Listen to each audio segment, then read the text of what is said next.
Hello, everyone, and good day to you from whichever region that you're watching from. This is another episode of Light 360 broadcast. Excited to do this show. It's been powerful since we started Light 360. We're in season 2. About 5 weeks into it, and it's been great just having people come on and share their stories. I appreciate the feedback that we've been getting. I appreciate all those who have been participating, commenting, and in doing all that, and all our guests too that have willingly come to share their stories and encourage other people with their stories. So the Light 360 stands for Lights 360 degrees, lights everywhere. That's what it means. So we look for people who are shining as lights for Christ in their spheres of influence. And then we bring them on and just ask them to tell their stories. And in telling their stories, other people get encouraged. So that's what Light 360 is about. Thank you for those who are already joining us right now. We're streaming on Facebook, 2 of my pages on Facebook. We are streaming on Twitter at Pastor Land, that's Periscope. We're also streaming on YouTube, my YouTube page too, and Instagram at Pastor Land. So I will try to get feedback from all the different audiences. Like as people make comments, I'll be checking in to see. But for those of you that make comments on YouTube, Facebook, and YouTube, Facebook, and on my 2 pages on Facebook, YouTube, Periscope, and Facebook. Yeah, we'll be able to see the comment directly here, so we can interact with them. I'll be able to show them so that we can interact with them. So I want to ask you, please like this video, share this video, so that other people can, be blessed by what we are about to do today. Thank you very much. Also, for those who don't mind, if you can just, post where you are watching from. That would be great to see how this cuts across. So without wasting any time, we're going to go right ahead into our discussions for today. I have somebody coming on today, very dear to my heart. Love him. It's my brother. It's my friend. He's just a great guy. I've known him for many years now. We've worked together in the city of Chicago, City Light Church. We have become family. So excited to have him. He's also my coach, health coach, fitness coach. So you're gonna hear a bit about that today. So he's a wonderful person. Somebody who has a heart for God. He has a heart for the kingdom of God. He has a passion for people to be well. For people to live well, both physically, spiritually, mentally, and marriage, just in every area, for people to live well. He has a wonderful story of how God, the journey that God has taken him through, and how he's got into where he is right now. So I'm looking forward to hearing more about that story and sharing the story with you guys. So without any more delay, let me bring on to Light 360 today, Coach David West. Thank you, Pastor. It's an honor to be here. Thank you for having me. It's an honor to know you as my mentor, my pastor, and my brother. Thank you very much, David. I'm so excited to have you here. I know that we're going to get some PPPP today. The power of P's. PPP, So welcome. How are you feeling today? How are you doing today? I'm feeling well. As you said, one of my passions, that's the first P, is wellness, and whether that be physical, spiritual wellness. And so we had an awesome time yesterday with Spicy, and just encouraged to this opportunity to share with the audience. Yeah, awesome. I see that your wife is, your number one cheerleader. Yes, she's my helpmate. She's my good gift, and she helps keep me on task. So I need her. Awesome. So let me start with the first question that I usually ask everybody that comes on Light 360. So who is David West? David West is a health and wellness motivator. I'm a communicator. So that's basically my purpose is to communicate wellness. We talked about before kind of balanced, holistic wellness, physical, spiritual, but also health in your marriage. And Mhm. so I'm a Christian. I'm a father of two lovely teenage daughters, 17 and 18. I'm a husband. And so I'm also a member of God's body. So that's who I would describe myself as. Awesome. Awesome. Awesome. So you said a whole bunch of things there. You said you are a communicator. Yes. Who tell us what does that mean? Who is a communicator? Like some of the you use some big words there. Well, communication, it has to do with God has given me a gift of words. So I'm Mm, able to communicate pretty effectively with diverse audiences. So I mm, love speaking on topics specifically of faith, family, mhm, and fitness. I also mhm. communicate, in addition to verbally, you communicate physically.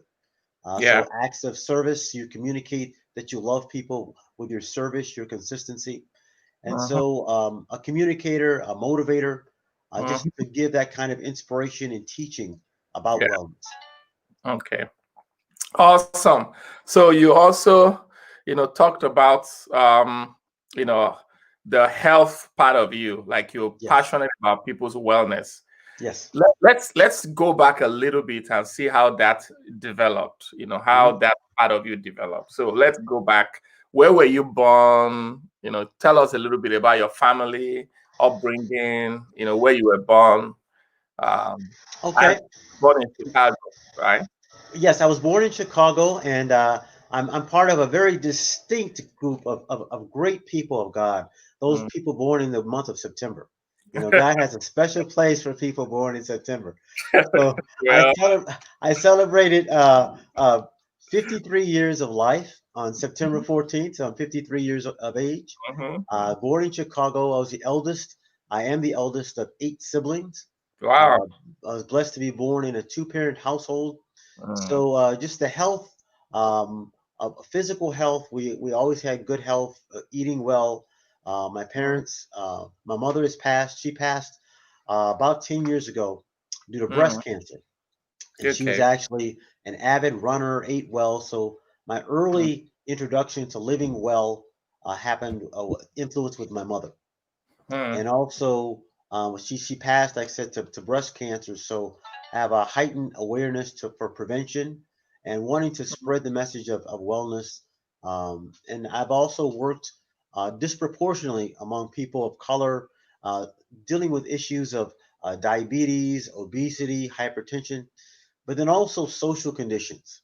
When I mm, talk about wellness in the family, so I've dealt with as a social service prevention specialist, dealing with child welfare issues of abuse, neglect, domestic violence, substance abuse.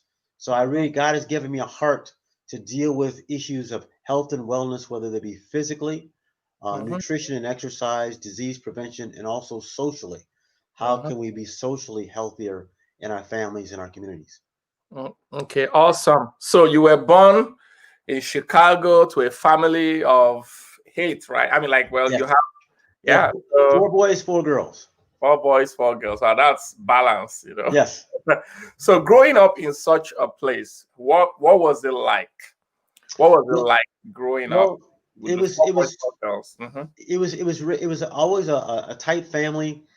We were we always had enough to eat. We always had a roof over our head, but we were I would guess you would describe it as lower middle class. So things were a struggle. My Mhm, parents both worked very hard. mhm, My father worked two jobs. My mother was a homemaker and she worked.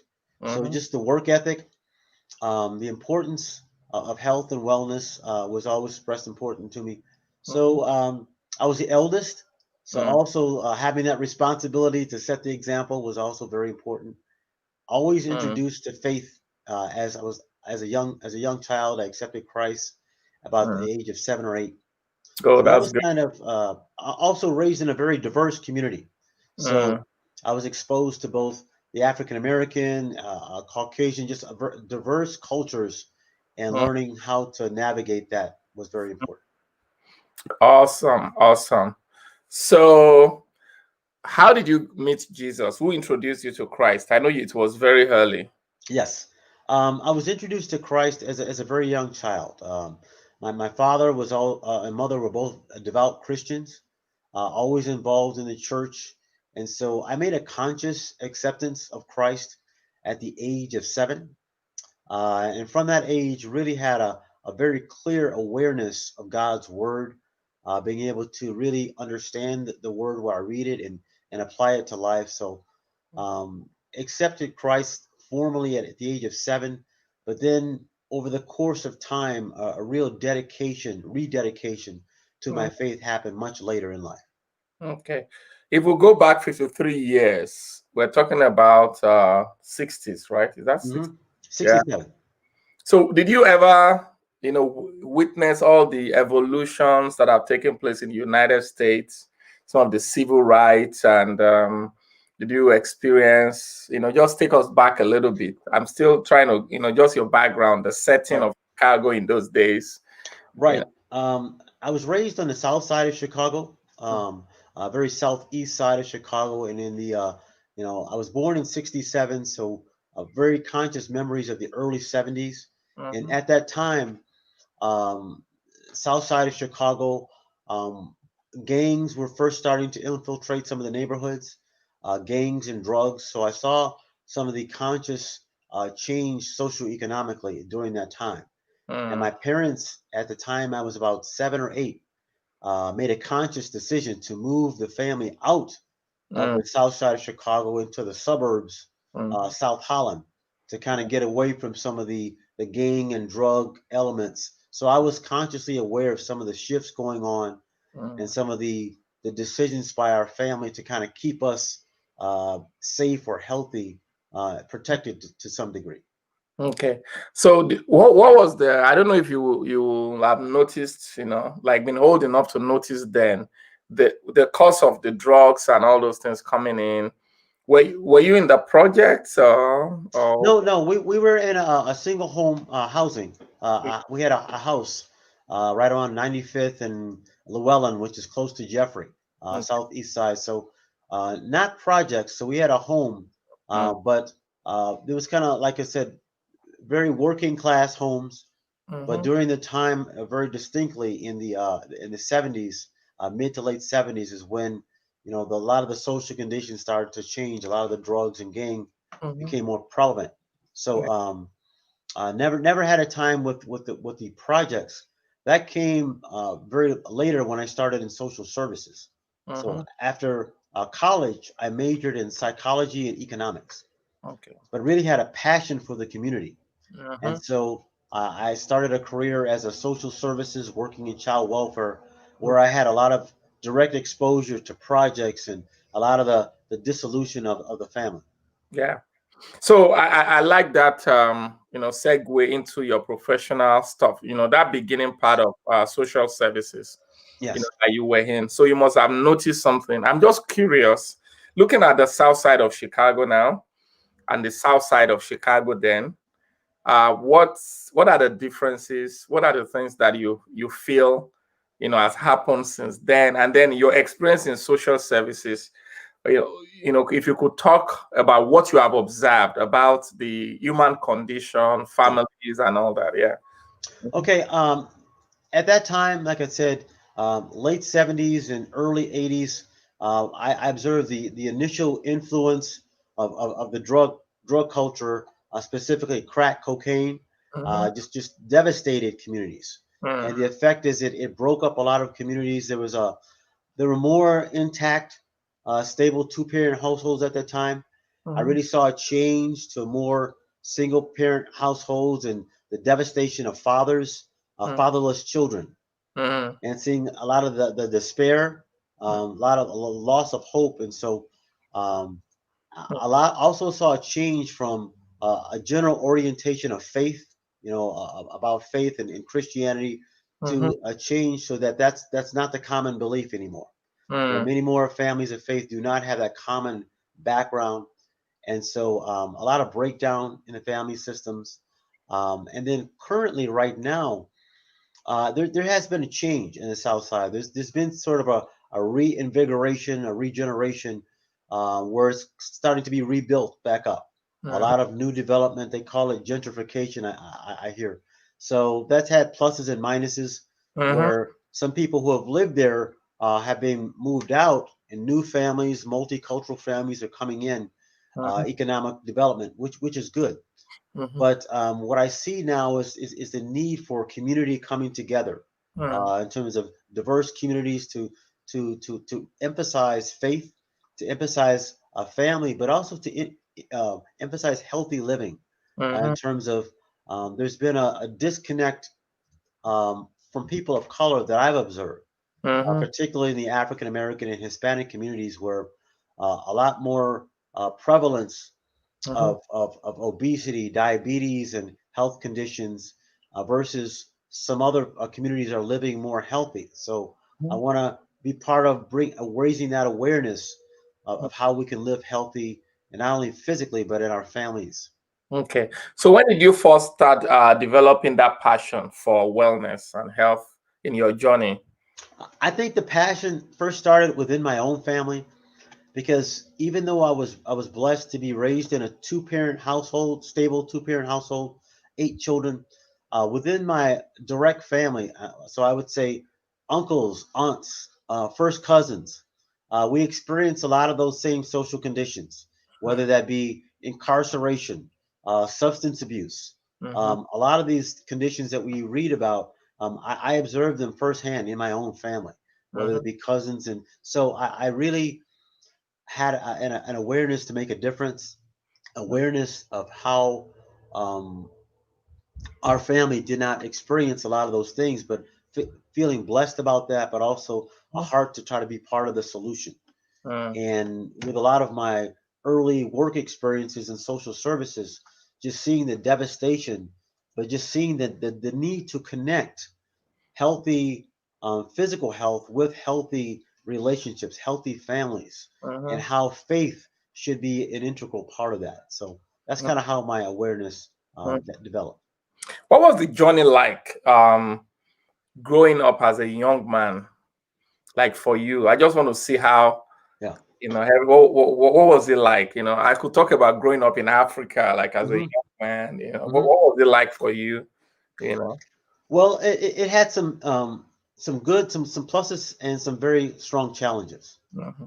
The pluses were, as directly as I said, I was raised in a stable household where, I saw my father every day. I saw him working. I saw my mother working every day. I saw her, a stable family. So Did I that make had that. a difference in your life now? Did it make a difference? It made a big difference in terms of the importance of fatherhood, the importance of stability of marriage, the importance of just having a healthy role model, Mm-hmm. versus contrasted with many people that I work with who did not have those healthy role models. Mm-hmm. But it was still very challenging, Mm-hmm. because my parents made very intentional choices um, to expose me to different cultures. So specifically, they took me out of public schools and enrolled me in private faith-based schools, because they had better education.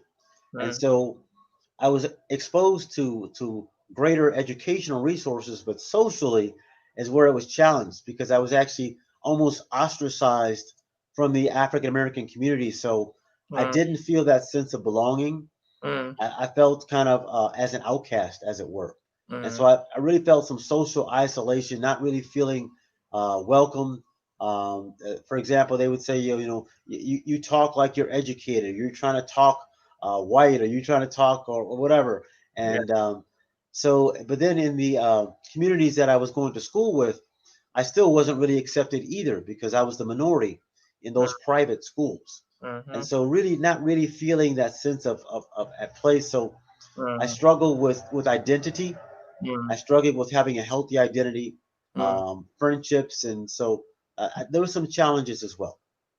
Wow, that's interesting. So you were in one group, you were not fully accepted. Yeah. The other group, because you are in the other group, you were not fully accepted. So you were Right. just straddling both of them. Yes. How did that impact you for life? Like how you handled life, and even how you handle life right now, that experience. Well, it in some ways it forced me to be more resilient and more independently motivated, Mhm, not to seek the acceptance of others or their validation. Um, I learned to be, like I said, internally motivated. mhm, But then sometimes I actually got withdrawn, so it wasn't. Some parts weren't healthy. mhm, At times, I didn't have all the friendships that I would have liked. So mhm, that those social connections mhm, weren't there, and so I kind of had to navigate that through college and as an early adulthood, kind of really seek out my identity in terms of seeing the value in terms of cultural identity, seeing um, depending on my faith, and then mhm, really physical health and wellness helped me with some of those challenges. So mhm, being able to develop myself physically and healthy living and eating and exercise actually gave me a sense of wellness, of achievement, of accomplishment. So that mhm. kind of helped. Okay, very good. So how is your relationship right now with the different communities? As is it as it It's balanced up? dramatically better, but it had to be intentional. So I guess, like I said, my family of origin, I didn't have that exposure, but I felt the need to really reach out and to actually work. So my work as a social service professional has been exclusively with people of color, and I say my people. So I said all of us are one body, Mhm, but so working with the African American, the Hispanic community, mhm, working with at large communities, and so um, very intentional about developing those relationships as friendships, service relationships, to learn about different cultures. So I would say that on my own, it's very, very intentional. So I love, there's no community that I will not work with. There's no community that I don't have a love for. So right now, I guess my experience of being isolated motivated me to reach out more. And yeah. so fostered a desire to serve. Yeah. So I have this question for you. I know right now you are buddies with a lot of Africans. We are brothers and all Yes. that. What was your first contact with African? Was it Africans? Was it positive? Was Well, it? it was very positive. It was very positive. My very first um, view or experience with the African, specifically the Nigerian community, um, Mhm. I was involved in a singles ministry Yeah. called Singles Pleasing the Lord with Yeah. Pastor Julius Adebayo and his wife Debbie Adebayo. And Mhm. so I got familiar with the Nigerian community through that, and really saw and was really attracted to the strong males, the strong sense of community, Mhm. and the music, the food, the fellowship, Mhm. and so my experience was very positive, but then I was also able to see that there were some disconnects in some ways between the African American community and the Nigerian and the African community in some ways. I didn't experience those disconnects myself, but I Mhm. did see how sometimes the Mhm. need for more unity. Yeah, and that's the next thing I wanted to ask you. Have you noticed any differences, similarities? How are we similar? How are we different? Okay. One of the things that I noticed among the African community that I've noticed, especially immigrants coming directly to the United States, very very hardworking, very career oriented, very focused, um, very family oriented, but a very focused plan in terms of you coming here for a reason, uh, focused on education, Mhm. and then hard sense of achievement. Um, a lot of the African American community, in terms of in relating to them, sometimes there's been a disconnect where um, there may be a stereotype. Maybe some Nigerians may think that some of the African Americans are, you're not working hard enough, or you're claiming excuses Mhm. or slavery or things like that. So there may not be an understanding Mhm. about some of the systemic things that some of the community that we've dealt with. And Mhm. so, and then on the African American community, sometimes they may have stereotypes of the Nigerians of being aloof or being Proud. not, yeah, just so sometimes a lot of that's not based on reality. You know, when you get to know people, my experience with the Nigerian community has been very positive. As you know, that's why I'm still in the Nigerian community with you with City Light Church. But Right. so there's always that need for increased communication. Okay. So, I still have some more questions for you on that line, that African American thing. So, what are your ideas? Obviously, there are some gaps, right, Hmm. that needs to be bridged. So, what are your ideas on how to bridge that gap? And I want you to speak to Africans because I know a bunch of Africans are watching. Hmm. A little bit more about the African American experience, that Hmm. maybe things that we So don't know. so my first idea in terms is to engage the community. So you can look at the African American community from a distance and say, okay, they're doing this or doing that based on the media stereotypes. And so my first idea would be not to believe all the stereotypes that you see in the media. There are Mhm, many African Americans who are working very hard, mhm, whether they be two-parent households, whether they be single-parent households. mhm. They're working hard for their children. Yeah. They're not in gangs. They're not all doing drugs. They're not doing negative things in the community. So Mhm, there are many who have the similar values that they have about working hard and mhm. faith. And Yeah. then also just to get to know members. How can you be a part of Mhm, maybe exposing them to some of the culture, some of the greatness that they may not see in themselves?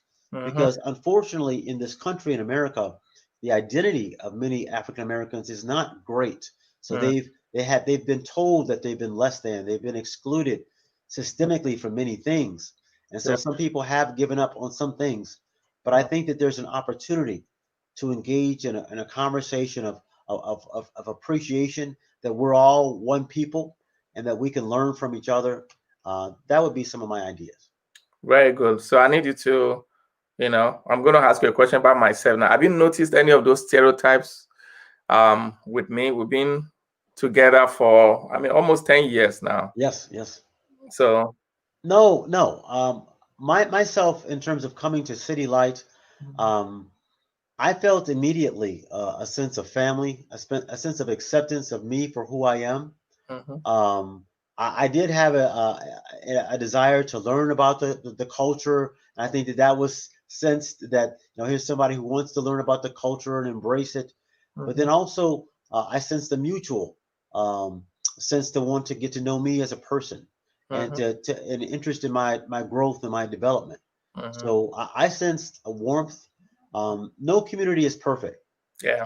Everybody has their strengths and their weaknesses. Mhm, But my own sense, I haven't sensed mhm. any negative things myself. I've enjoyed the family experience. Thank you. Which Nigerian food do you like the most? Oh my goodness, I I like the jollof rice. I love the fish. I love especially mommy's fish and meat pies. Um, the different soups. A lot of different things. I love it. Your wife said all of the above. All of the above, yes. Whenever we have food celebrations at City Light, I always say that, and I probably shouldn't be telling you this, but I'm going to be very truthful. I always say, I need a double portion because I got to take some home from Romonica. Well, really, it's not really from Romonica. It's really, I usually eat the double portion, so full disclosure. How we do.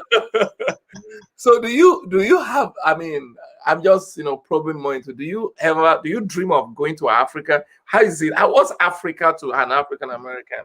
Like the motherland, the continent. Yes, I actually dream of going to Africa, especially in terms of there's so many initiatives right now about wellness in terms of and also with technology able to connect our communities. So there's Mhm. an opportunity right now, even before I get there, to connect with different communities, and I People are thank you working for that. for Africa now. So Yes, like, right now, in terms of the City Light Network, this community right now. And so, yeah. but I really have a strong desire to go there to experience firsthand the love, the connection, and also the challenges. They're very real challenges. Yeah. And I think that the message about wellness, health is universal.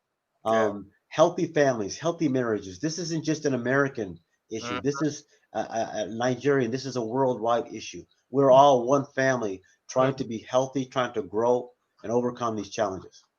Is there an emotional connection? Like, because I've seen some African American, they just say the motherland. Some people have told me that the day I first get to Africa, I will kiss the floor or something. Yes, yes. For me, the emotional connection really happened. Like I said, I've watched so many the documentaries that depict the exposure to yourself, but then also the music, the art, the culture. Those kind of things. Art connects with you on an emotional level. Yeah. So I listen to the music, the percussion, the beats, just everything. There is a deep emotional connection.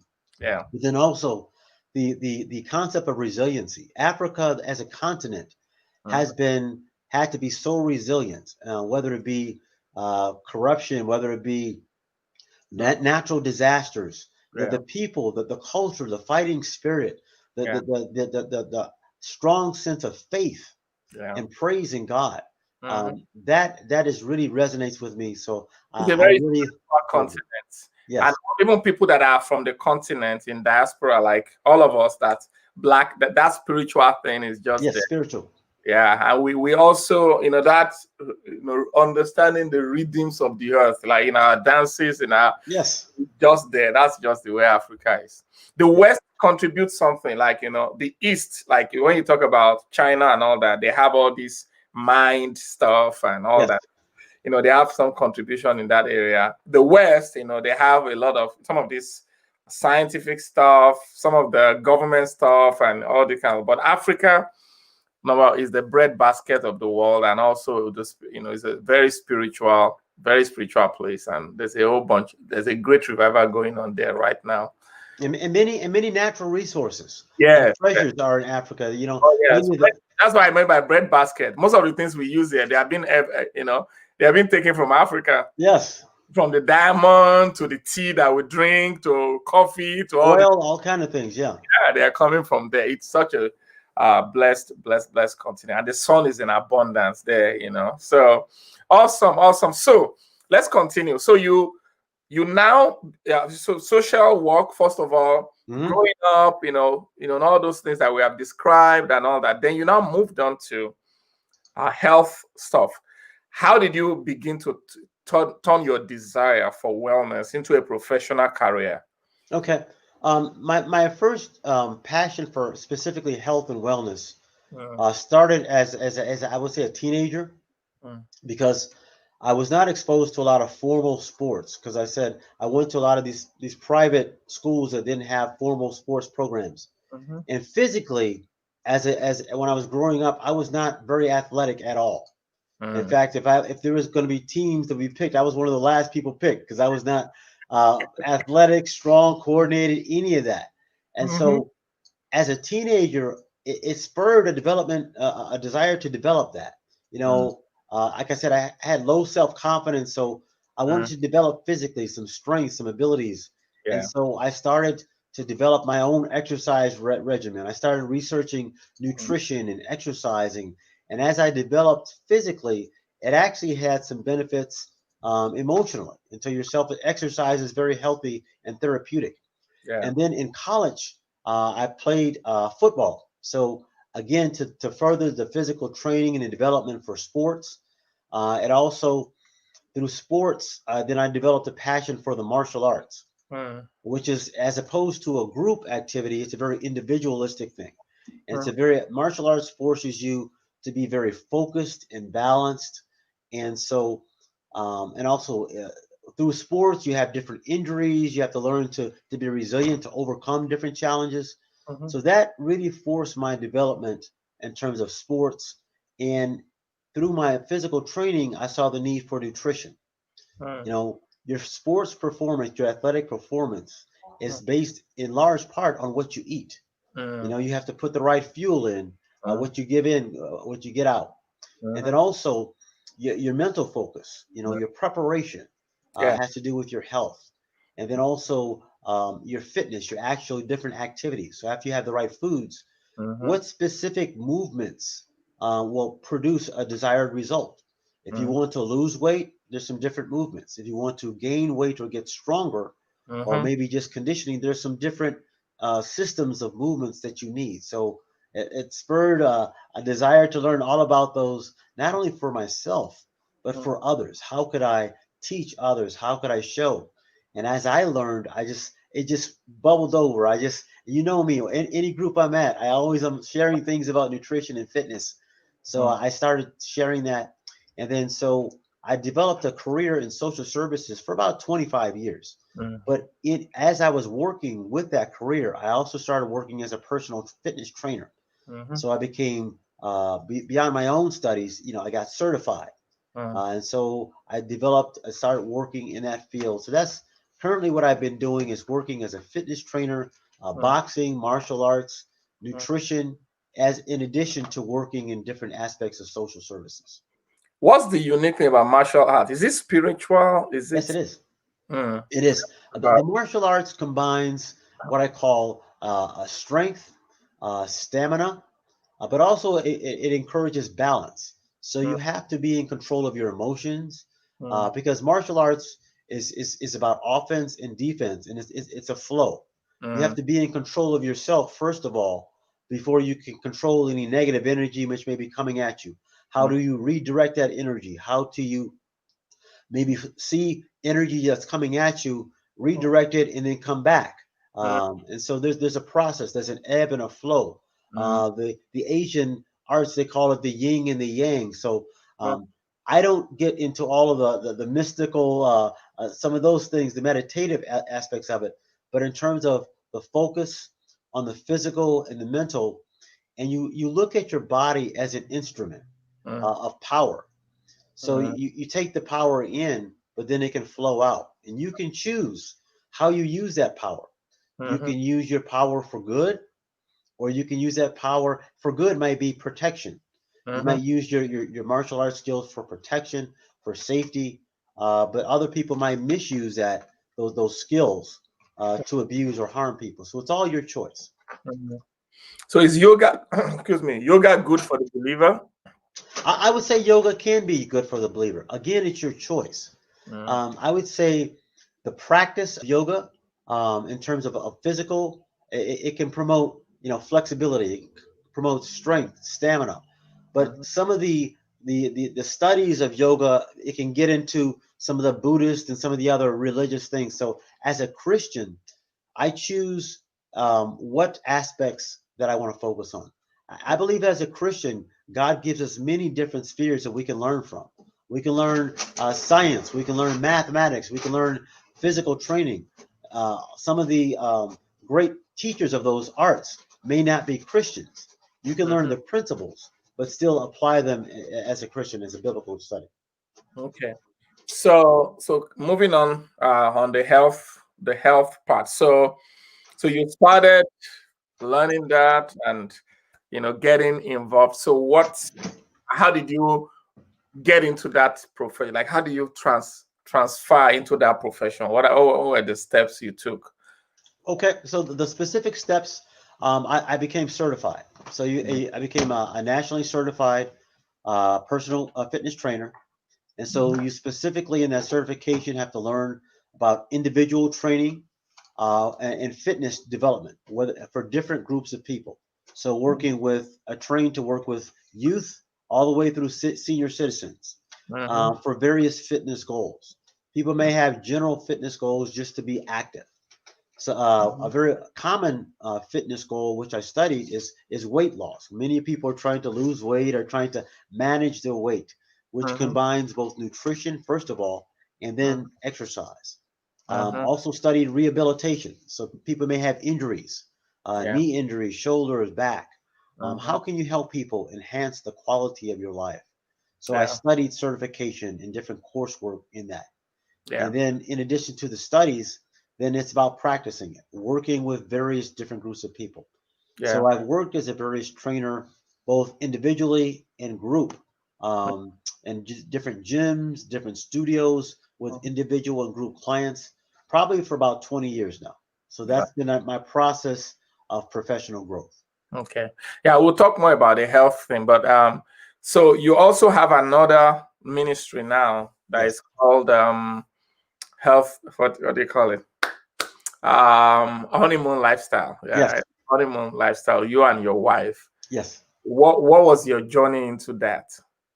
The honeymoon lifestyle was basically really a revelation from God about the purpose of marriage and just how we really want to have a marriage. And so my own specific journey of marriage, it's a testimony of God's healing and restoration. I was previously married. My wife was previously married, and those marriages were not successful. We were both Christians, and so, but the reasons those marriages were not successful is that we did not apply the biblical principles of a successful marriage. Yeah. And so, going through a process of healing, restoration, before I remarried, we really, in our premarital counseling, my wife and I said, how do we want to live our marriage? We want to reflect God's glory. But when we thought about that, God really wants to give us marriages of purpose. He wants us to give us marriages of peace, of passion, and of progress. I told you guys we're going to get the peace. We're going to get the power of peace. And so we're talking about the purpose of marriage. And first of all, let's talk about the honeymoon lifestyle. A honeymoon is not just, when people think of a honeymoon, most people think of it, it's a vacation. It's a fantasy destination after you're married. You're going to go on your honeymoon and that'll be it. But my wife and I said, the honeymoon should be a lifestyle. How do we live so that ongoing we're living a life where we're having peace and passion?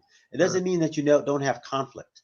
It doesn't mean that you don't have challenges, but you can still have a honeymoon. And so, purpose to reflect God's glory. So very quickly, the honeymoon stands for those first words, which is honey, which is sweet. A honeymoon is sweet.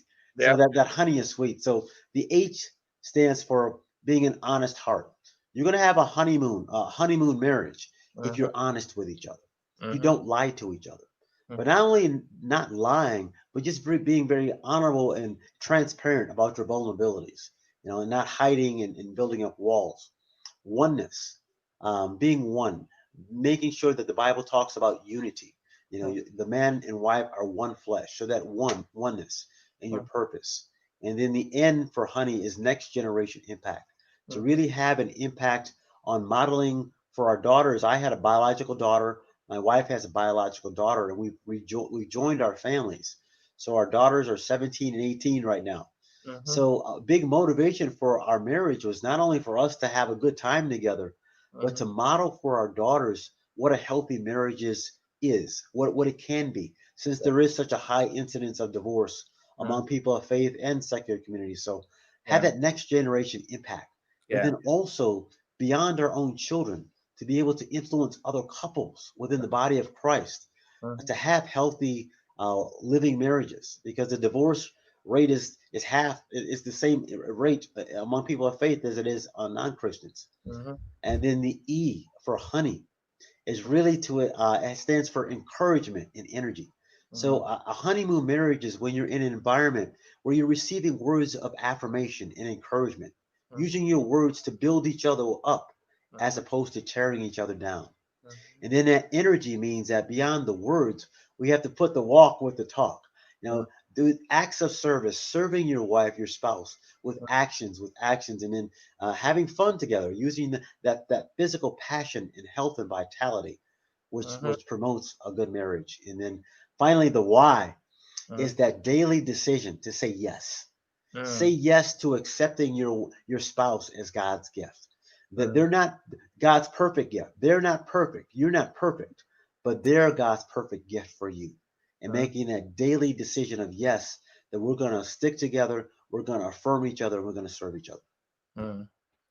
Awesome. Well, I mean, that's so powerful. Honesty, oneness, next generation, encouragement. Yes. See, I got it. Say yes. Okay, good. All right. So now, what brought you to City Lights? Well, What role has City Light played? well, I was really looking for a church. I've been in church. This will be like my over 9 years now in City Light. And Mhm, so I was really looking for a church home. I was single at the time in that single season. And just really continuing, like I said, I had been exposed to the Nigerian community formerly through the autobios, through a single ministry. mhm. I was looking for a church, and you were actually on one of your Nigeria mission trips at the time. So I Yeah. didn't even meet you. First of all, I met Pastor Dabo, Yeah. and I felt that welcoming sense of community. It was a very biblically based church, preaching from the Word, and I just knew that this was the place for me. And I've never left since then. Yeah. And City Light has really been instrumental in helping me to grow through different seasons of life. Like I said, I was single at the time, going through some challenges and transitions.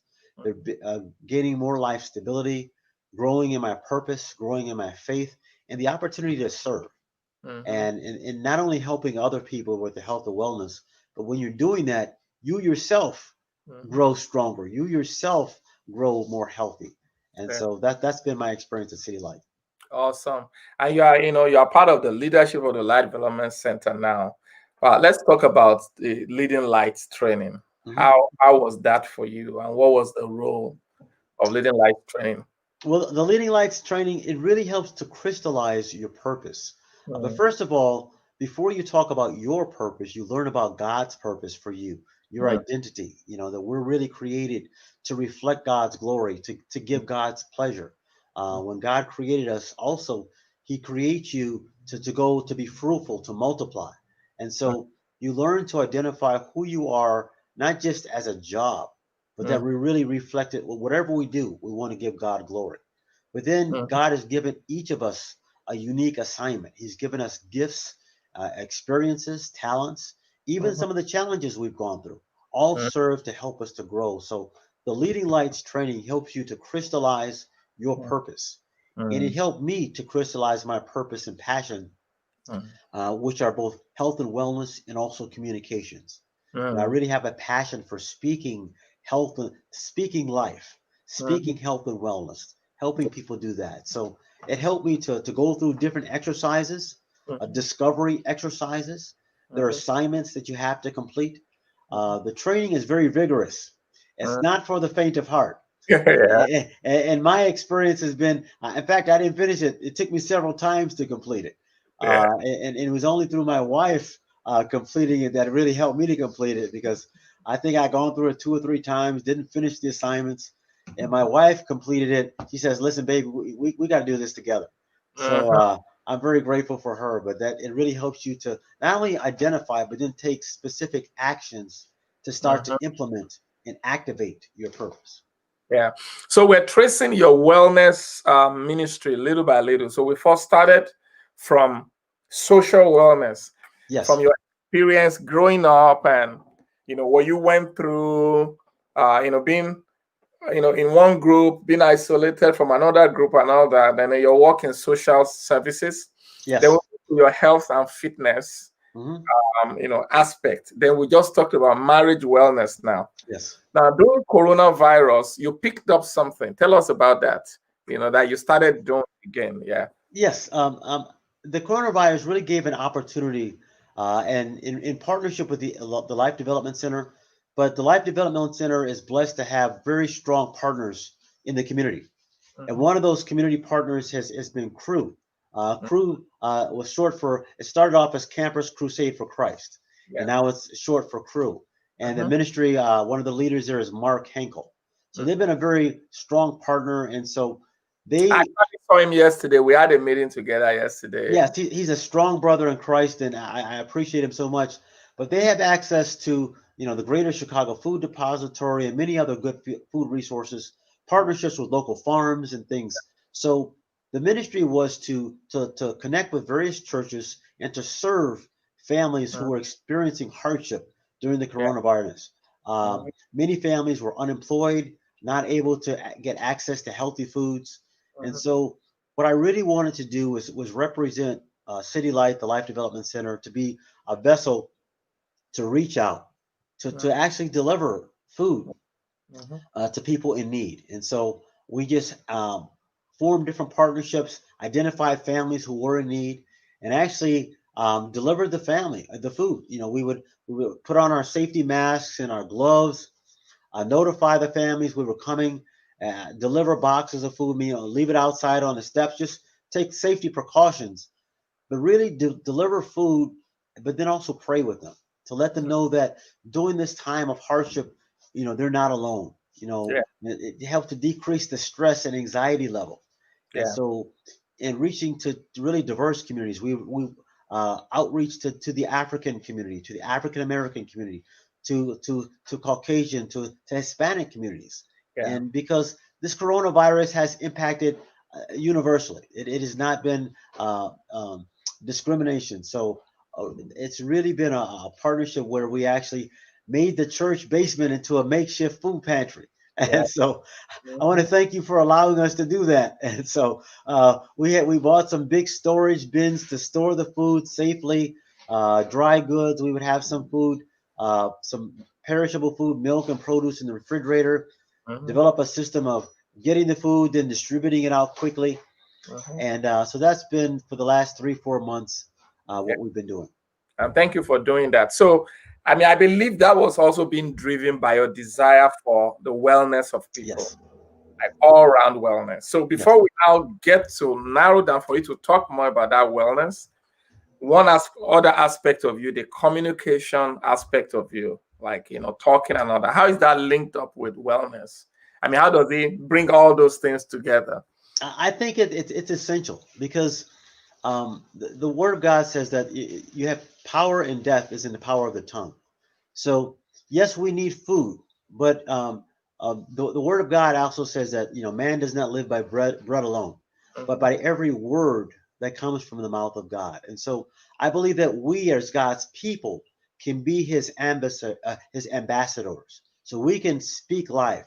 So as we communicate love to people, as we communicate encouragement, even in dealing with very real practical challenges, we can say that we're here for you, we Mhm. love you, we have some practical resources, but then also we want to encourage you. If you're feeling stressed, if you're feeling anxiety, we can pray for you.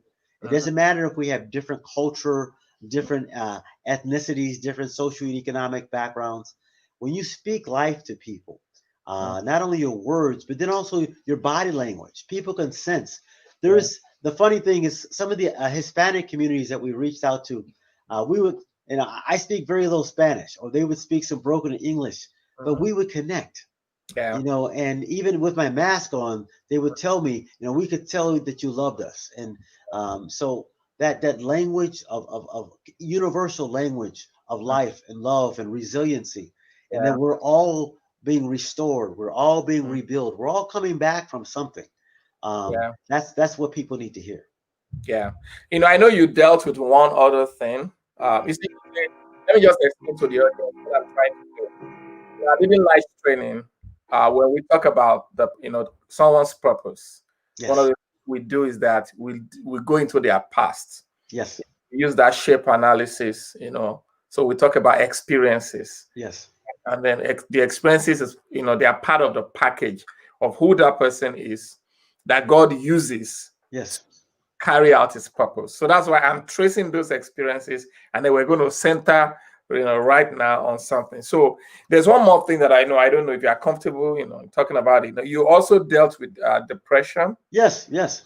Yeah, And because I'm feeling like communication to lift up people's spirit and all that can be maybe linked to that. that's very important. I think some of the original roots of the depression started when I was a child. Like I said, I felt a lot of social isolation and identity, and not really that Mhm. positive self esteem.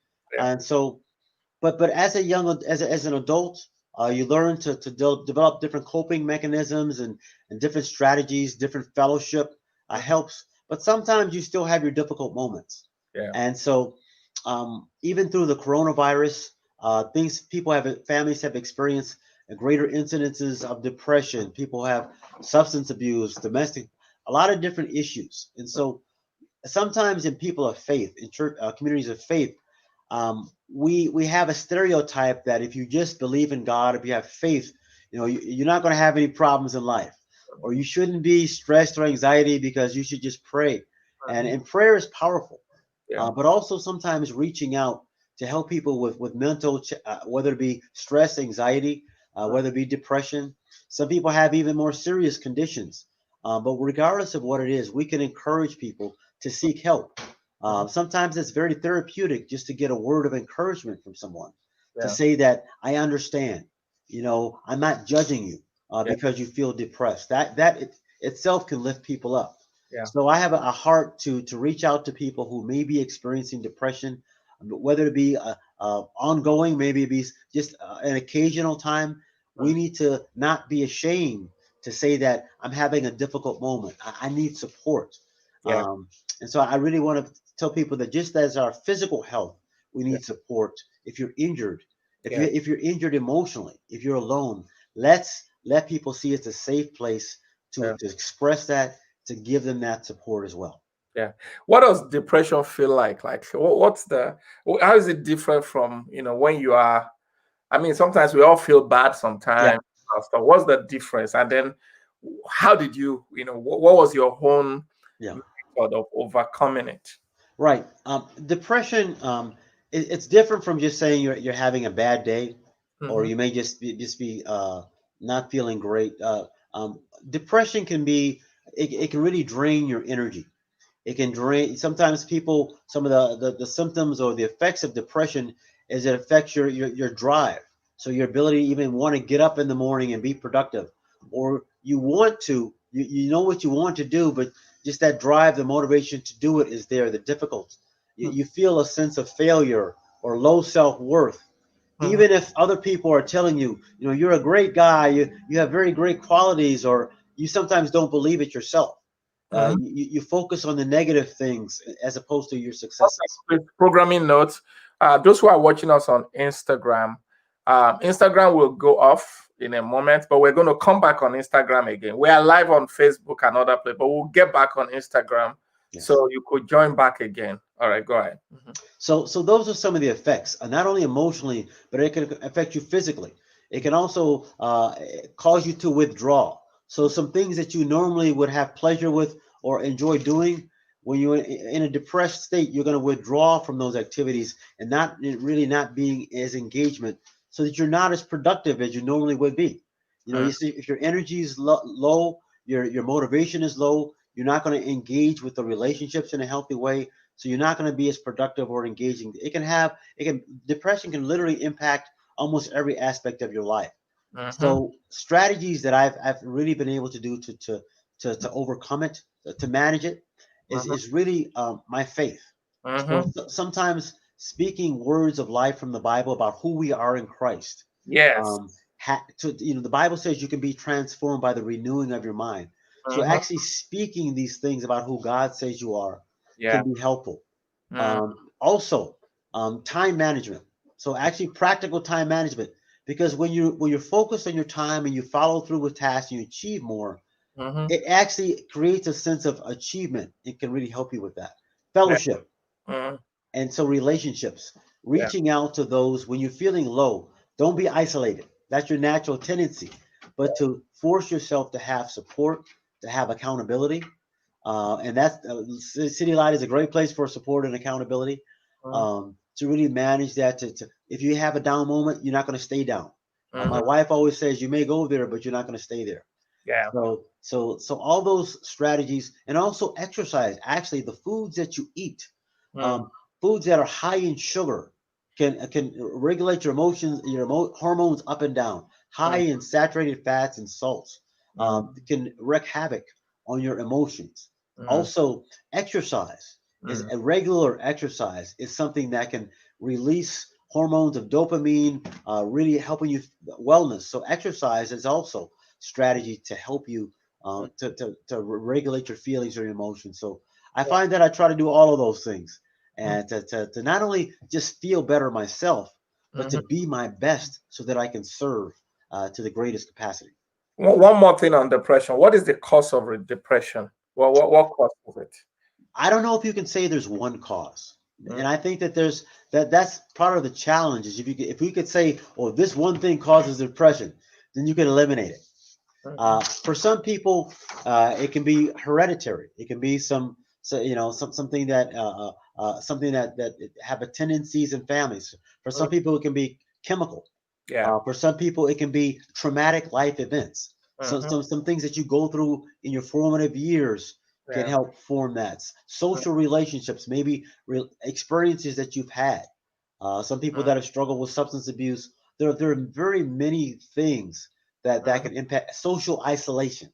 Yeah. If you've been socially isolated, didn't form those attachments that we all need, and so your identity, all those different things. So for different people, it can be a combination of those things. It may be one or two of those things. So I Mm. think what's important is to get that support to identify for you what are some of those causes, and then so Mhm. that you can start to get the support, whether it be social relationships, whether it Mm. be faith, whether it be a counselor, Yeah. whether it be those type of things to get the support that is best for you. All right. So let's talk about physical health now. So, what are your tips for that? For that, the exercise, the nutrition, and all Yes. that. So I'm going to give you one of my letter systems. You know, I love my letters.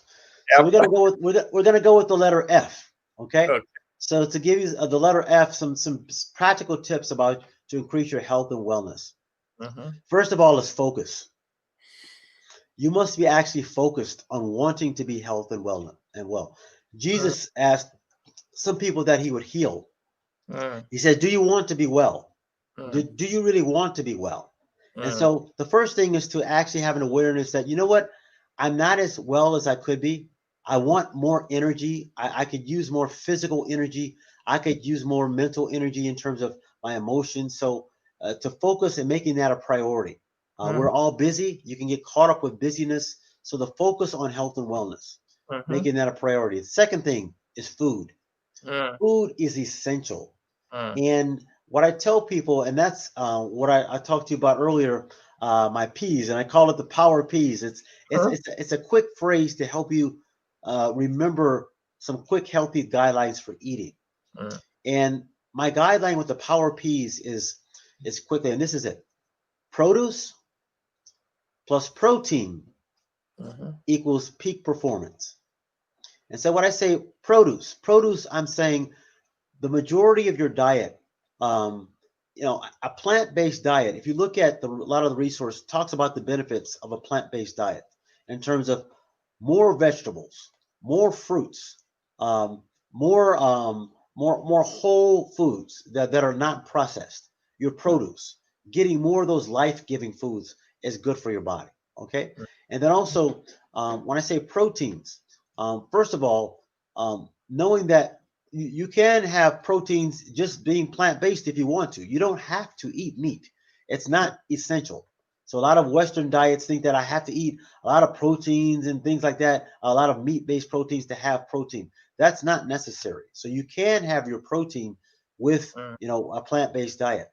But if you choose not to abide by a strict plant-based diet, still making that a priority to get plenty of plant-based foods. But then the proteins that you do eat, if they're not plant-based, making sure that they're quality proteins. So I'm talking Mm. about things like your fish, your chicken and fish without hormones. You don't want the poor quality. Even things like eggs, but getting more of the organic eggs without the hormones.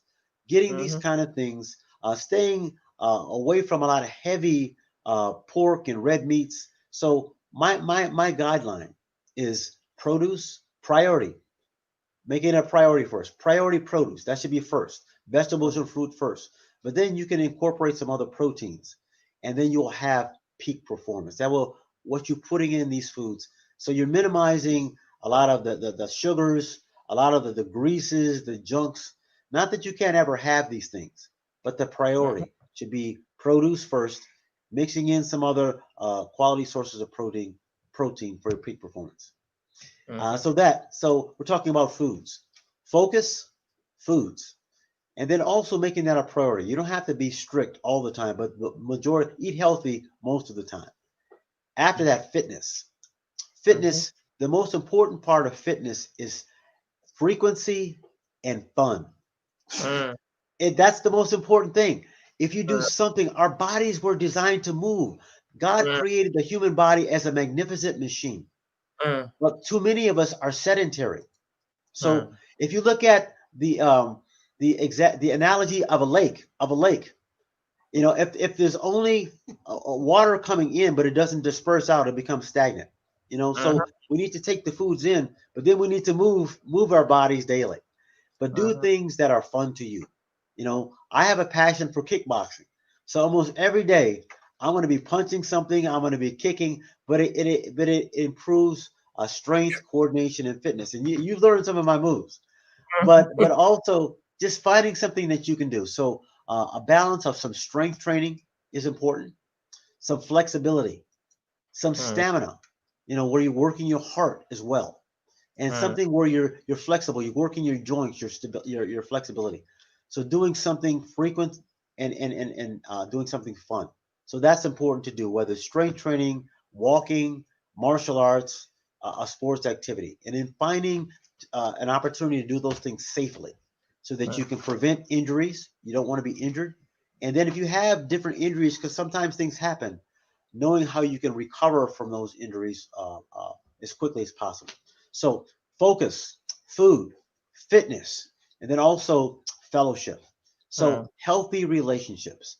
mm. Being in healthy relationships versus toxic relationships has a direct impact on your physical health.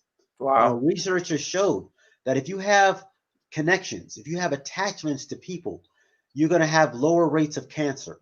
You're going to have lower rates of obesity. You're going to have all these different indicators if you have healthy relationships. You can be healthy together. Even if you're trying to achieve a goal, say you want to lose weight, you're going to achieve it better if you have partnerships. If you're Mm. trying to get stronger together, you can encourage each other, build each other up. So those type of things can also include. So I talk about those F's for your physical health: your focus, your food, your fitness, and your fellowship. When are you going to put all these things in a book? That's a good question. I'm actually trying to. I've actually started. Well, let's just say I invested in a book writing process at the beginning of the coronavirus, Mm, and so I'm still in development of that book. I still have much writing to do. I have not been able to be as productive as I would have liked, but my goal is that for the remaining of 2020, to put that together. And the tentative title of that book is going to be called Power for Wellness, mm. and starting with those elements of putting those things together, how you can live well. So yes, I'm in the process of putting it together, but I need some of that support and accountability from you and others to help me so that I finish and follow through with that. Yeah, talk to me afterwards. I have some ideas for you on how you can get it done. Easy, Okay. easy. Yeah. So after this, we'll talk about it, Yes, we will do it. because you should do it, because that's a lot of good content that Yeah. people can have in one place, right? But I want to emphasize this. Part of fellowship has to do with your service, because part of the reason to being healthier, we're talking about physical health, is not just so you look good. And now, in some aspects, the Bible says that we are the light of the world. All right. Mm, So you want to look good. We want to be attractive. You want to have that energy and vitality. mhm. But the other purpose for being healthy is that you have more capacity to serve. Yeah. So, and I want to be specifically about sometimes in communities of faith, we think of health as being selfish or just being vanity. That's Mhm. not the case at all. Yeah. And so when you're healthier as a pastor, and you've seen it, you're actually a testimony. Because Mm, when I first started coming to City Light about 9 years ago, I would tell you about these things. You're like, my preaching is energy enough, but your mm, health is increased dramatically. It yeah. increases your ability to energetically preach, but also the energy you have in your marriage. As Yeah. husbands, we want to have energy to Mhm. be able to bless our wives. As parents, Our children require stamina. Yeah. It requires a lot of energy to be a good parent. You need energy in your profession. So when you're healthier, you're able to be more productive and successful in all aspects of your life. So that's why I want to see people to make it personal. Yeah. So what will you say to somebody who is watching right now who just feels hopeless, like they are obese or they are overweight, and they've not been practicing a healthy lifestyle, and I just would give them 3 steps. I'll give them 3 immediate steps. Mhm. Number one, make a decision that to declare for yourself. And this is a process that I give to all my health clients. And I say, so repeat after me, Pastor. I am I am a healthy a healthy work in progress. work in progress. So you have to decide that you're going to start, you are a healthy work in progress. It's not over for you. Even if you're overweight, you've tried different diets before, you failed. So the second step is this. Get one piece of healthy food today, a vegetable, a piece of fruit. Give yourself something life-giving today. Mhm. Also, with the food thing, I want you to decide to reduce or eliminate one thing that you know is draining your energy, Mm. whether it be excess fried food, whether it be excess sugar. You don't have to change everything. Reduce one thing from your diet today. Mm. Add one thing that is life-giving, a vegetable or fruit today. Mhm. And then also move today. Even if it's 5 minutes, take a 5-minute walk. Just move your arms, just take a movement and share that. And so I said 3 steps. You're going to take 4 steps, which is the power 4. The Mhm. fourth step is that you're going to share your journey, your desire with somebody, somebody that's going to encourage you. So if you're saying, you know what, I want to get healthier, I want to eat healthier, I want to move, can you encourage me? Can you hold me accountable? Will you join in that journey with me? Mhm. Okay, somebody that's going to support you. So contact one person that's going to support you. Mhm. Take 5 minutes of movement today. Just Mhm. do it. Start the process. Eat one thing that's healthy today, a vegetable, a fruit. Delete one thing from your diet that you know is draining your energy. Mhm. Just do those things. You can start that journey today.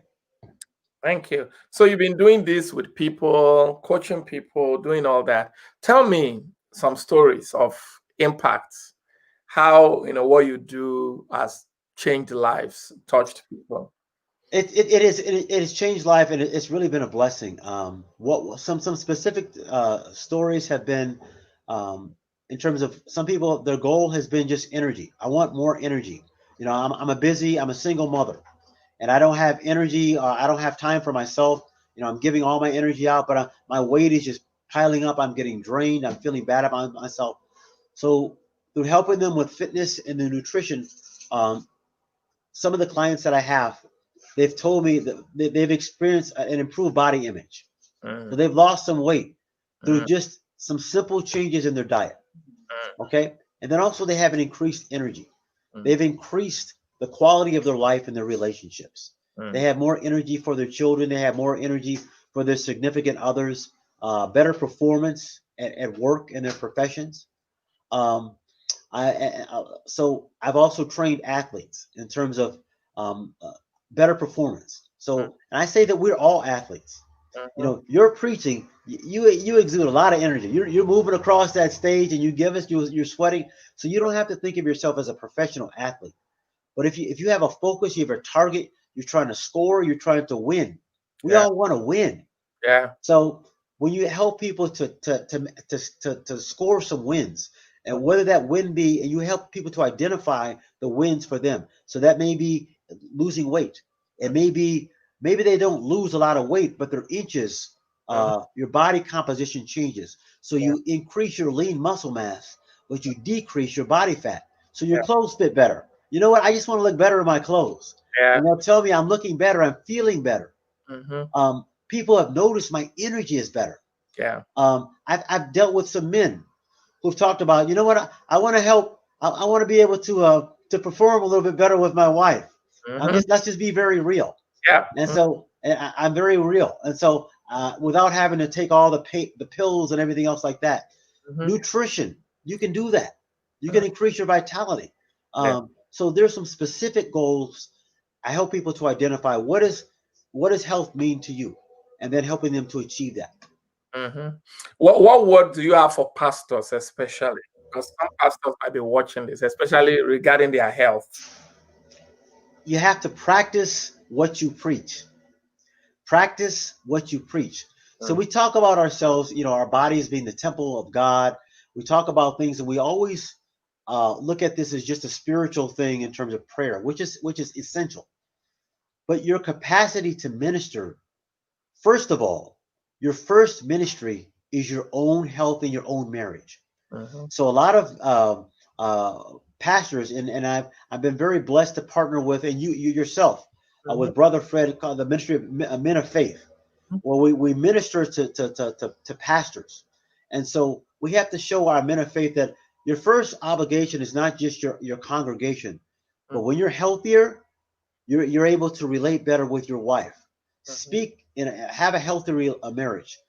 You have a healthier physical health with your children, with your marriage, and that'll increase your ability to minister greater. So I would tell pastors to be a model of taking care of your health, eating better, encourage.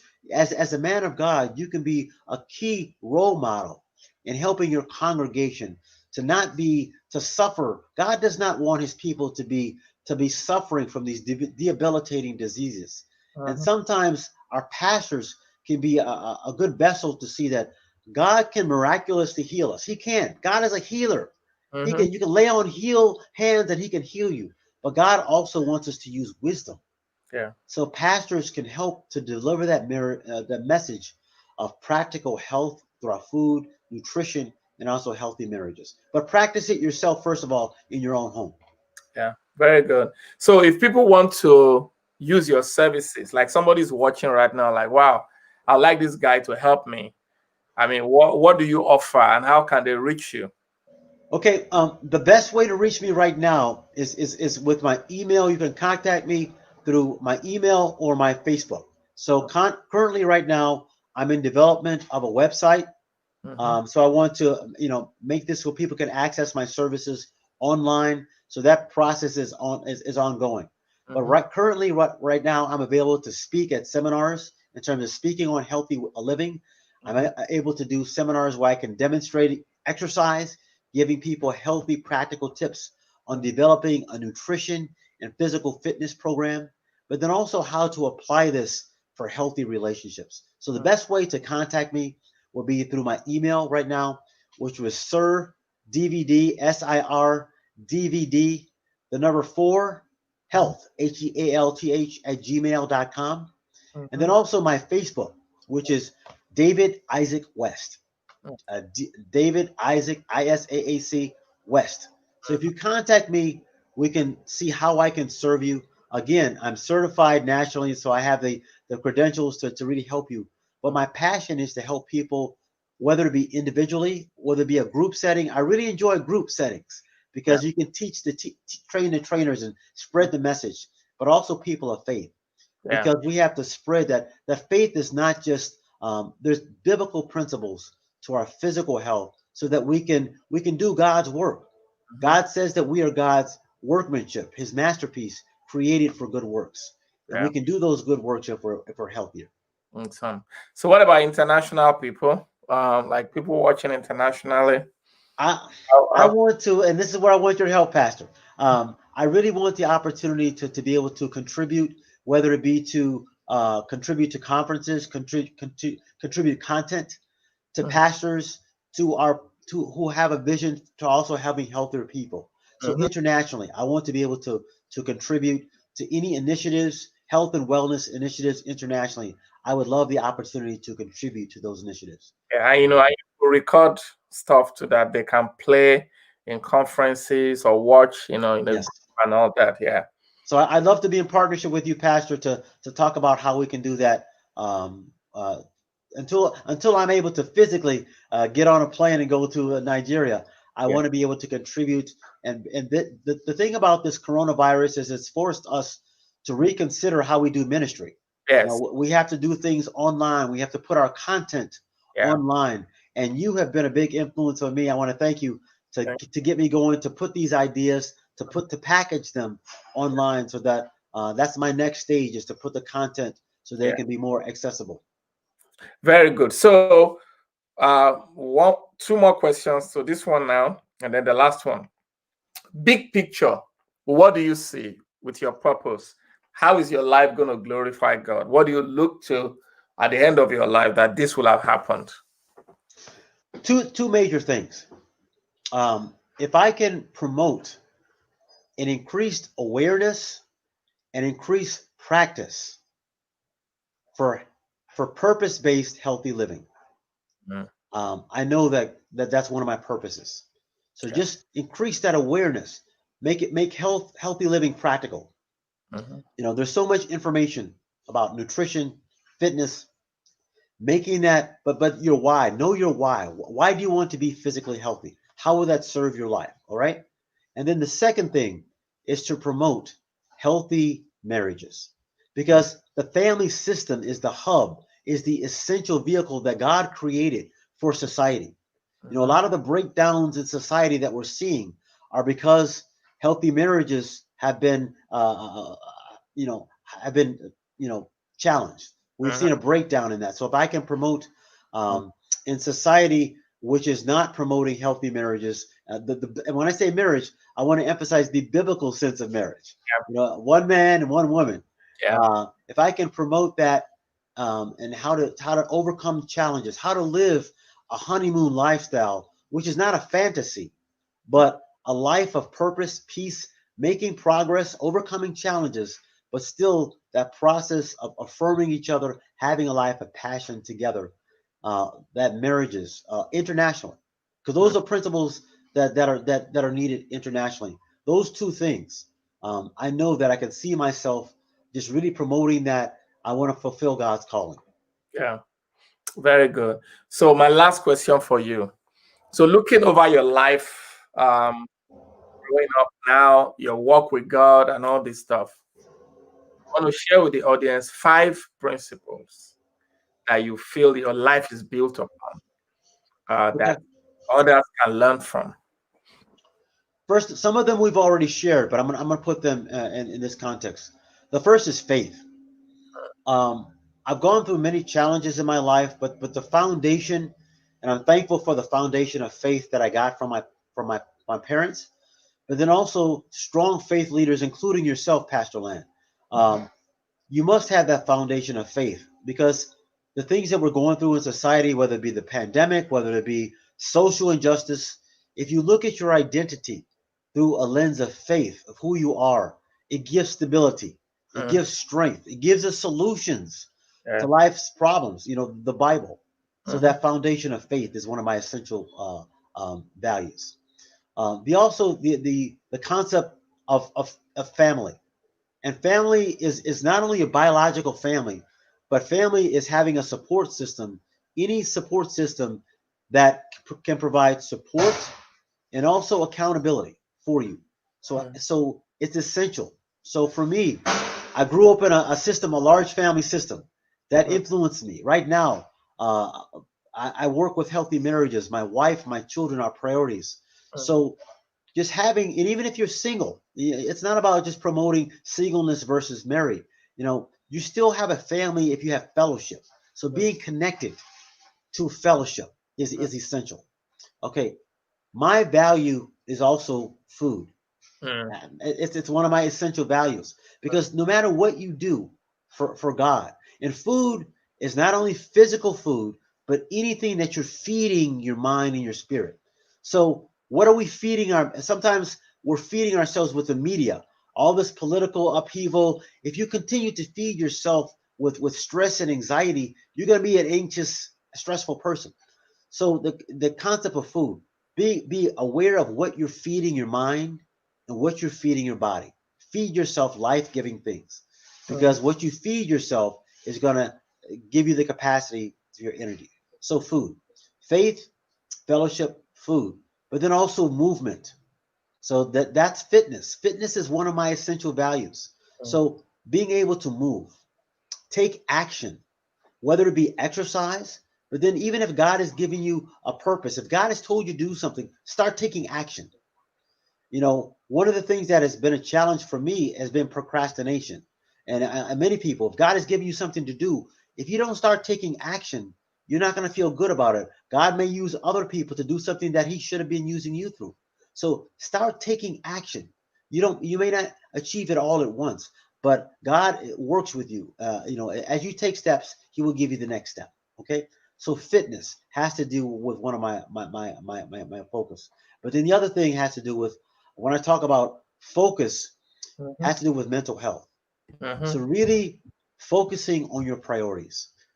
We live in an age of distraction. There's so many distractions. Technology is a great thing, but you can be distracted by technology. Social media can be a great thing. You can be distracted. So you have to learn how to use the different tools to be focused on what God has told you to do. So those are the things that I would really say to be focused on. My principles are faith, fitness, fellowship, focus, and what another thing that I would be thinking. Food. You got to have food. It's important. It really is important. Eating healthy. And some people think, well, food is not that important. I'm just going to grab something on the go. If you live your life like that, you're going to just be eating fast food. You want to be in control of what you're eating, and just as a general principle, eating healthy most of the time. God has given us this body, and we have limited years, limited days. Let's make the most of them. Let's take care of ourselves. And if you've had setbacks, it's not about being judgment. It's about making a priority. You're a work in progress. Keep making progress. Yeah. And someone said you are what you eat. And like you true. said, it's more than just physical food. Just like your physical intake makes your physical body, your mental intake also, makes your mental, health. Yes. And also your spiritual intake too makes your spiritual strength and all that. Jesus said, man cannot live by bread alone, but by every word that comes from the mouth of God. So what you feed yourself, generally, is what you are going to become. And that's just to make a quick segue. I would just encourage people. This current environment, we all know the political environment and the social, the pandemic. We all can take media. A lot of the media is designed with various agendas. Most media is not biased. Yeah. So be very selective. You mean they are intentional? Yes. Yeah, about how much media you take in, what sources, and then think independently. Even when you take in media, we should not live in a bubble. We should be focused. We should be aware. But then prayerfully ask God to give you discernment about how to react to the media. We still want to be lights. We want to spread life. Let's not be part of the divisive, the destruction. But be very selective and be aware about the media that you take in, and then your reactions to that media. Yeah. Wow. This has been so substantial, very powerful, well communicated. Thank you, David West. Thank you, sir. Thank you so much for your time. Thank you for sharing your expertise, your wisdom, your experience, and your story with us. I believe people who are watching, they have been blessed. So thank you. Really. Thank you, Dr. Land. I look forward to following up with you on those books and kind of getting some of this content. I thank you for your example. Yeah, so we'll talk about that, after this. So thank you so much. So for those of you watching us, thank you for joining us. Please, let's appreciate David for his time, for his wisdom. Let's show him some love. If you've been blessed by what he said, so we appreciate you, David, so much. Thank you. God bless you. Yeah, so there's still a lot more to talk about on this health thing. Yes. I promise you'll be back again, I promise. And then we're going to continue to share it internationally. African, my brothers and sisters, one day I'm going to get there. Yeah, we need to get your book at least your book done in the next 1 or 2 months before Yes, target. so that by 2021 you are sharing out of the book, appearing on interviews and all that based on the book. So we're going to talk about that to make that happen. Thank you, sir. Yeah, so really appreciate you guys. Come on, show him some love. Well, somebody said thank you, sir. I think that's somebody from Nigeria. Yeah, so thank you so much for for sharing with us. Yeah, really appreciate that. So everybody watching us, we're going to be signing off at this time. We'll be back again tomorrow with another story. There will be someone part of the Leading Light Network too, based in Lagos, Nigeria, who God inspired him to start teaching children how to play chess in order to develop life skills. And he has been taking it to different schools all over, teaching kids how to play chess and using it to teach them life skills. Also, he has a website where kids can log into anywhere in the world, learn how to play chess, and also learn life skills with it. So we'll be having him on tomorrow too to share his story. So 2 p.m. Central, 7 p.m. GMT. Please share the news, and then don't forget to share this. More people will see it. And don't forget to reach out to David. I want us to type your I think on Instagram you have Coach D Powell, right? Yeah, D Power Well. D Power Well. So for those of you watching on Instagram, you can send him you can send him what do you call it, a direct message. Yes. To talk to him. He will reply you. And for those of you watching on Facebook, you can look for him. You can look for him at David Isaac West. Yes. So you can find him there. And for your email, what was your email again? I'm gonna give you the email. Yeah. Power. For. Wellness. Okay. At gmail.com. Okay. That's so easy to remember. So Power for Wellness at gmail.com. So please, reach out to David, reach out to him either on Facebook, reach out to him either on Instagram, send him a direct message. Just ask him how he can help you. I'm sure he's very ready to help. With a little advice, or maybe you want him to come and speak or to report something for your organization or something, that you can use and spread, or you just have an idea of how this message of wellness can touch more people, because we need to be well. I really have a passion, like I said, for applying wellness to a variety of different aspects, whether it be your business, whether it be your teamwork. I'll be happy to serve. Yeah, I remember, 3 John verse 2. It says, I wish above all things, right, that you prosper and be in good health. Yes. Even as your soul prospers. You see all the 3 dimensions there. The translation says, I pray above all things, right, that all may go well for you, that all may go well for you. So God wants everything to be well with us. So, and these are tools and gifts that God has given us in the body to help us with that wellness. So I encourage you. I take advantage of David's advice, David's coaching and all that. Please take advantage of it too, if you need it. So thank you so much. Yeah.